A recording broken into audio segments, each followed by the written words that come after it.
Chers amis de Café Évangile, Jésus disait à ses disciples, « Ce n'est pas en me disant « Seigneur, Seigneur » qu'on entrera dans le royaume des cieux, mais c'est en faisant la volonté de mon Père qui est aux cieux. » Chers amis, il est effrayant de penser à ceux dont Jésus parle. Imaginez que vous arrivez devant le trône de Dieu après avoir quitté cette vie terrestre et que vous le criez « Seigneur, Seigneur ». Vous attendez à ce qu'il vous sourie et vous accueille, mais au lieu de cela, vous vous retrouvez face à la réalité de votre désobéissance continue et obstinée à la volonté de Dieu tout au long de votre vie. Vous réalisez soudain que vous avez agi comme si vous étiez un chrétien, mais que ce n'était qu'un acte. Et maintenant, au jour du jugement, la vérité se manifeste à vous et à tous. Un scénario vraiment effrayant.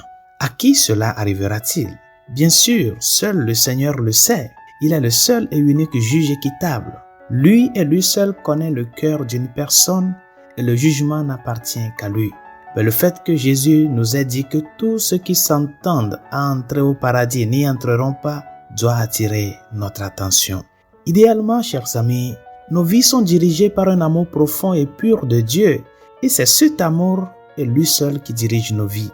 Mais lorsque l'amour pur de Dieu n'est pas clairement présent, la meilleure chose à faire est peut-être d'éprouver une sainte crainte. Les paroles prononcées par Jésus devraient susciter cette sainte crainte en chacun de nous. Et par sainte, nous entendons qu'il existe une certaine crainte qui peut nous motiver à changer notre vie de manière authentique. Il est possible que nous trompions les autres et peut-être même que nous nous trompions nous-mêmes.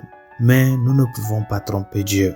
Dieu voit et connaît toutes choses et il connaît la réponse à la seule et unique question qui compte au jour du jugement.